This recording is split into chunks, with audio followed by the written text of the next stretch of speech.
योगी, भागवत और हिंदू राष्ट्र की शपथ। देशहित में अब इसी खबर की बात होगी। आपको योगी आदित्यनाथ का वो बयान तो याद होगा, बटेंगे तो कटेंगे। यही लाइन केंद्रीय मंत्री गिरिराज सिंह की भी थी। 24 घंटे पहले प्रधानमंत्री मोदी ने भी कहा था कि बटेंगे तो बांटने वाले महफिल सजाएंगे।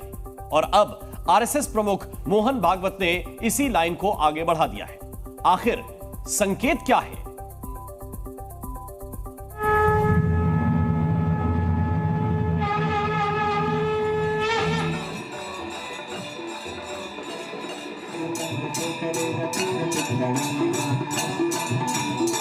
हमें याद रखना है, अगर हम बटेंगे तो बांटने वाले महफिल सजाएंगे। बटेंगे तो कटेंगे। पूरी हिंदू संगठन होगा ना तो सबको बाहर जाना पड़ेगा। उससे मुंह से ऐसी बातें सुनकर हैरानी होनी। जिस देश की आबादी में 20% मुसलमान हो और 80% हिंदू, उस देश के प्रधानमंत्री से लेकर हिंदुओं के सबसे बड़े संगठन के मुखिया को अगर ये कहना पड़े कि बटिए मत, एकजुट होइए, तो इसका मतलब है कि बात बहुत आगे तक बढ़ गई है। ताजा मामला मोहन भागवत से जुड़ा है। राजस्थान के बारां में आरएसएस का एक कार्यक्रम हो रहा था। संघ प्रमुख मोहन भागवत मंच से संबोधित कर रहे थे। उन्होंने हिंदुओं से एकजुट होने का आह्वान किया। कहा, अगर सुरक्षित रहना है तो हिंदू समाज को भाषा, जाति, प्रांत के मतभेद और विवादों को मिटाकर एकजुट होना होगा। भारत को हिंदू राष्ट्र बताते हुए भागवत ने एकजुटता को सुरक्षा के लिए जरूरी बताया। भागवत का संदेश वही था जो उत्तर प्रदेश के मुख्यमंत्री योगी आदित्यनाथ का था। बटेंगे तो कटेंगे। आप देख रहे हैं ना, बांग्लादेश में देख रहे हो ना,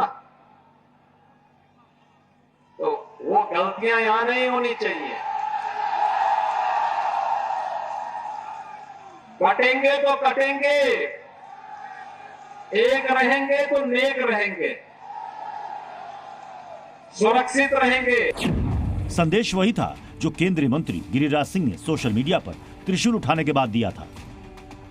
समय आ गया है कि देश के सनातनियों को, हिंदुओं को एकजुट होकर के ऐसे ताकत से, हमारे पूर्वजों से भूल हो गई कि बंटवारे के समय अगर 100% मुस्लिमों को पाकिस्तान भेज देना चाहिए था, जिसका दुष्परिणाम आज हम भुगत रहे हैं। जो आप आज शरिया कानून लागू करने की बात करते हैं, ये नहीं चलने वाला।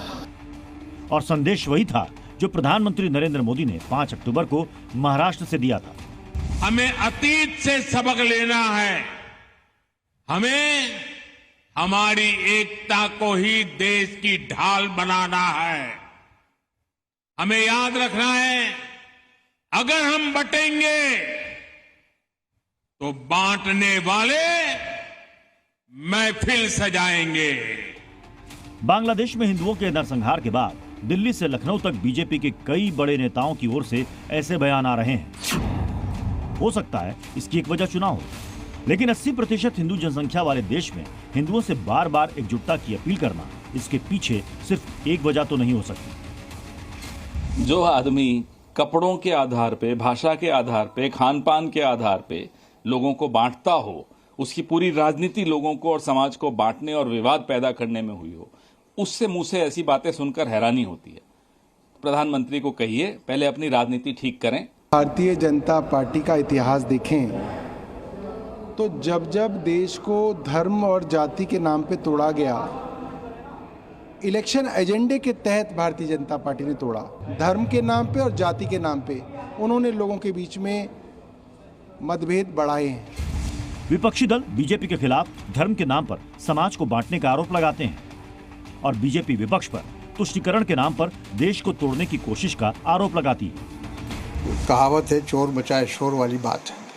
सारा काम ये कर रहे हैं, नफरत, घृणा, देश को बांटने का काम, एक धर्म को दूसरे धर्म के सामने खड़ा करने का काम, सांप्रदायिक माहौल बनाने का काम, चुनाव में हर तरह से ध्रुवीकरण करने का काम ये कर रहे हैं और इल्ज़ाम कांग्रेस के ऊपर लगा रहे हैं। और कांग्रेस ने तो हमेशा से ये स्ट्रैटेजी अपनाई है। अंग्रेज चले गए परंतु डिवाइड एंड रूल वाली पॉलिसी तो कांग्रेस के पास ही छोड़ गए। कांग्रेस ने पहले धर्म के आधार पर बांटा, फिर भाषा के आधार पर, फिर जाति के आधार पर आजकल राहुल गांधी बांट रहे हैं। और इसीलिए हिंदू आस्था पर करो चोट, वोट बैंक का मिलेगा वोट, और वोट बैंक को करो एक साथ, और हिंदुओं। आरोप प्रत्यारोप की लड़ाई आज से नहीं सालों से चली आ रही है और आजकल की सियासत को देखकर लगता है शायद ये सिलसिला आगे भी चलता रहेगा। ब्यूरो रिपोर्ट, जी मीडिया।